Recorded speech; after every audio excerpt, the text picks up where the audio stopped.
اب جو political sovereignty ہے اس کا تصور ڈائریکٹ ڈیموکریسی کے ساتھ وابستہ ہے، یہ اس کی پیداوار ہے جس میں عوام ڈائریکٹلی پارٹیسپیٹ کرتے ہیں اور نمائندے چنتے ہیں اور ان نمائندے عوام کی منشا کے مطابق نظام حکومت چلاتے ہیں، لیکن سیاسی مقتدر اعلیٰ آئینی مقتدر اعلیٰ پر فوقیت رکھنے کے باوجود بھی اپنی مرضی سے قوانین کا اجرا نہیں کر سکتا۔ وہ اپنے اقتدار کا اظہار صرف اور صرف الیکشنز کے موقع پر کرتے ہیں، یعنی ووٹر، کیونکہ جب میں نے ابھی کہا کہ سیاسی اقتدار اعلیٰ سے مراد یہ ہے کہ ووٹرز، رائے دہندگان، اب رائے دہندگان خود سے کوئی قانون نہیں بنا سکتے، وہ اپنے اس اختیار کا استعمال جو ہے وہ صرف الیکشن کے موقع پہ کرتے ہیں، جا کر ووٹ کاسٹ کرتے ہیں۔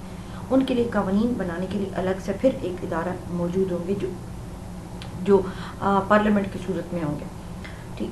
تو یہ اپنی مرضی سے قوانین کا اجرا نہیں کر سکتے، ٹھیک ہے۔ روسوں نے اس حوالے سے کہا تھا کہ برطانوی لوگ صرف جو ہے وہ الیکشن کے دوران میں ہی اپنے آزاد ہوتے ہیں، یعنی وہ وہاں پر جا کر ووٹ کر سکتے ہیں، اپنے اقتدار اعلیٰ کا استعمال کرتے ہیں۔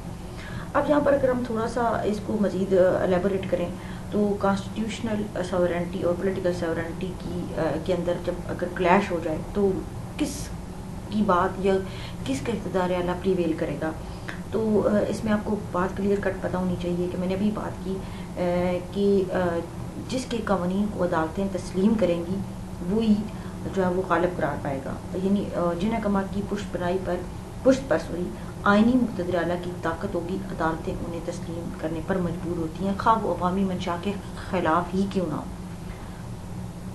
اب کچھ مفکرین جو ہیں اقتدار اعلیٰ کی یہ جو ٹائپس ہیں آئینی اور سیاسی مقتدر اعلیٰ، اس میں کوئی فرق نہیں رکھتے۔ ان کا خیال ہے کہ اقتدار اعلیٰ کی جو ہے وہ ناقابل تقسیم حیثیت کے باعث اس کی آئینی اور سیاسی دو مختلف پہلو نہیں ہو سکتے۔ دراصل اس فرق کو بیان کرنے سے اقتدار اعلیٰ کی تقسیم مقصود نہیں بلکہ ایک ہی کامل اختیار کے اظہار کے دو مختلف ذرائع کی یہ نشاندہی کرتا ہے۔ قانون کو عوامی خواہشات کا انعدار بنانے کے لیے اقتدار اعلیٰ کے ان دونوں پہلوؤں میں ہم آہنگی ہونا ضروری ہے۔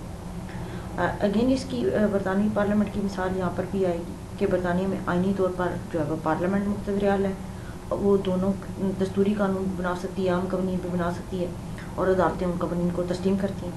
پارلیمنٹ کے آئینی اقتدار اعلیٰ سے بالا کوئی ایسی طاقت نہیں جو اس کے اختیارات کو محدود کر سکے، سو وہاں پر پارلیمنٹ جو ہے وہ آئینی اقتدار اعلیٰ کی حامل ہے۔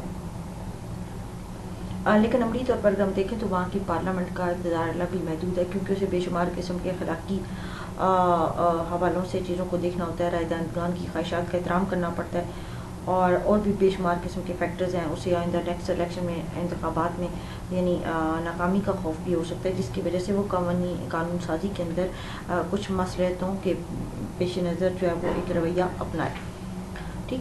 اب اس کے بعد یہ تو آپ نے فرق دیکھ لیا کہ آئینی اور سیاسی مقتدر اعلیٰ کیا ہے، یعنی دوبارہ میں اس کو ریپیٹ کر دیتی ہوں، یعنی آئینی مقتدر اعلیٰ سے مراد ایک ایسا ادارہ جو قانون سازی کر سکتا ہے، آئین بنا سکتا ہے اور جس کی حیثیت آئینی طور پہ ویلڈ ہے، جائز ہے۔ اور پولیٹیکل ساورنٹی سے مراد یہ ہے کہ وہاں کے رائے دہندگان، اس کو سادہ زبان میں ہم اسی طرح سے ہی ایکسپلین کریں گے۔ اب آتے ہیں جو ڈی فیکٹو اینڈ ڈی جو ساورنٹی، اس کے بارے سے اگر میں آپ کو بتاؤں تو اس کو آپ ڈی فیکٹو کا بل فعل اور ڈی جو یعنی قانونی مقتدر اعلیٰ کہیں گے۔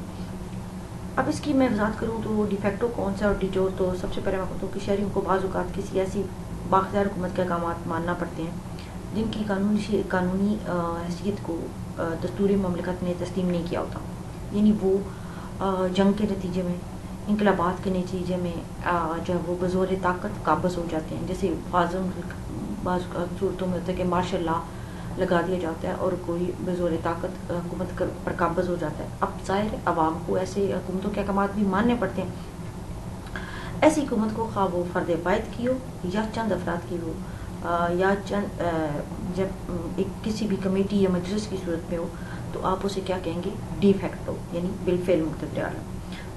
دنیا کے اگر آپ ہسٹری اٹھا کر دیکھیں تو وہاں پہ آپ کو فرسٹ ورلڈ وار کے دوران اس نوعیت کی حکومتیں رشیا، آسٹریا ہنگری اور جرمنی میں یہ قائم ہوئی تھی۔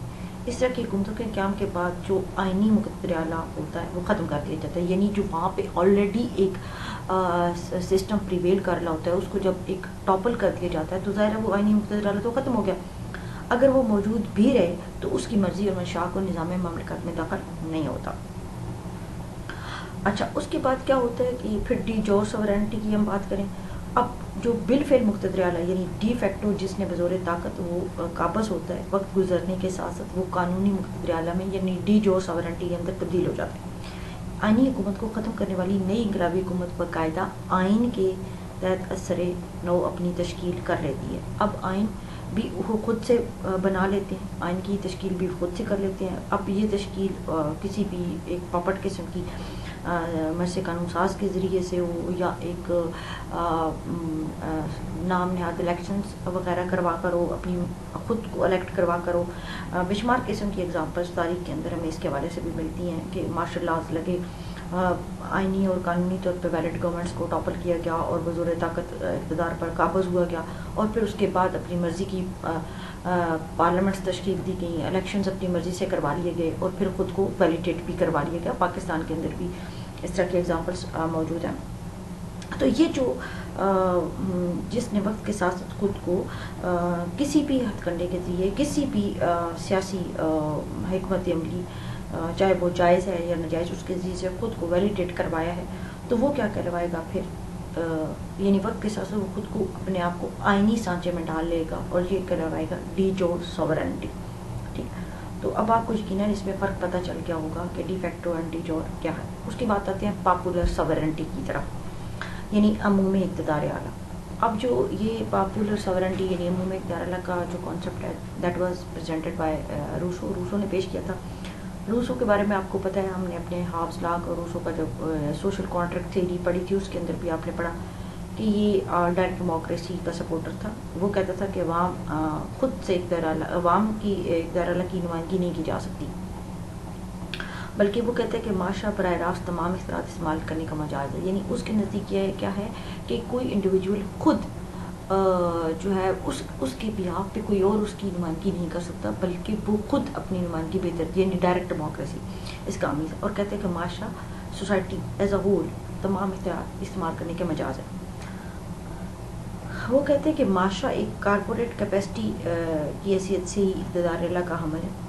یہاں اب فرق پتہ ہونا چاہیے کہ what is the popular sovereignty and what is political sovereignty, یعنی عمومی اقتدار اعلیٰ سے بھی جب ہم مراد لیتے ہیں تو عوام کا، معاشرے کا، لوگوں کا اختیار ہے، اور جب ہم پولیٹیکل ساورنٹی کی بات کرتے ہیں تو وہ بھی عوام یعنی رائے دہندگان ووٹرز کی بات ہے۔ اب یہاں پہ فرق ہمیں دیکھنا ہے کہ ان دونوں کے بیچ میں کیا ہے۔ اب جب ہم پولیٹیکل ساورنٹی کی بات کریں گے تو پولیٹیکل ساورنٹی کے اندر یعنی میں اب اس کو پاپولر ساورنٹی کے اندر ایکسپلین کر رہی ہوں۔ تو پولیٹیکل ساورنٹی سے میں نے پہلے بتایا یہاں پہ کہ پولیٹیکل ساورنٹی کے اندر یہاں پہ میں نے آپ کو بتایا کہ اس سے مراد کیا لی جاتی ہے، رائے دہندگان۔ ٹھیک، اور رائے دہندگان جو ہے اقتدار اعلیٰ کے مظہر ہیں جس کی بنا پر وہ اپنے نمائندوں کا چناؤ کرنے کے مجاز قرار پاتے ہیں۔ اب دوسری طرف پاپولر ساورنٹی کی بات ہے۔ ظاہر ہے روسو کہتا ہے کہ پورا معاشرہ جو ہے وہ سیاسی اقتدار کا حامل نہیں ہو سکتا۔ کیسے نہیں ہو سکتا؟ کیونکہ رائے دہندگان کی تعداد محدود ہوتی ہے۔ جیسے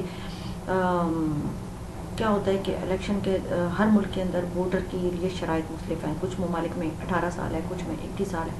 اب 21 سال سے بلو جو لوگ ہیں وہ بھی معاشرے کا تو حصہ ہیں لیکن وہ رائے دہندگان تو نہیں ہیں۔ اسی طرح سے ڈیفالٹرز ہیں، کوئی بینک کرپٹس ہیں یا غیر ملکی ہے جن لوگوں کو ووٹ کے حق سے محروم کیا گیا ہے کسی نہ کسی وجہ سے، کچھ ہوتی ہیں وجوہات، تو وہ تو معاشرے کا حصہ نہیں ہے۔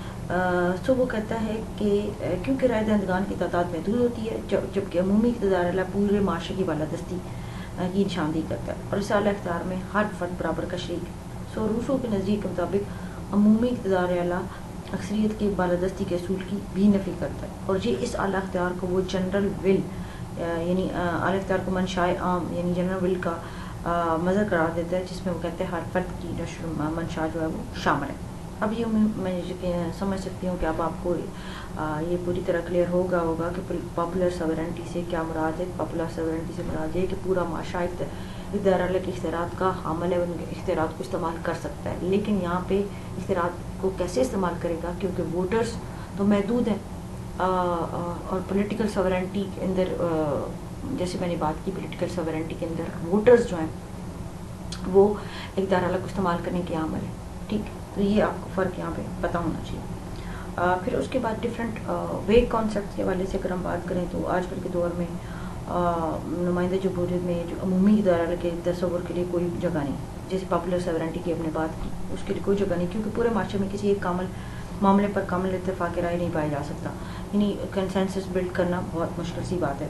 نمائندہ جمہوریت کا دور ہے جس کی کامیابی کی بڑی حد تک وجہ جو ہے وہ that lies in the majority اکثریت کے اصول کے مرہون میں رہتا ہے. عمومی ادارہ کے تصور کی افادیت امرانہ نظام کے لیے تو تقسیم کی جا سکتی ہے, لیکن جہاں حکومت پر قابض ایک مخصوص گروہ پورے معاشرے کی نام نہاد وحدت فکر کی آڑ میں اپنا سیاسی غلبہ قائم کیے ہوتا ہے, لیکن اس لیے بعض نکات روش ہو کے عمومی اقتدار اعلیٰ کے تصور کو منشأ عام کی استبدادیت کا نام دیتے ہیں. تو یہ ایک مبہم سی بات تھی, ایک جنرلی ویگ کانسیپٹ پایا جاتا ہے.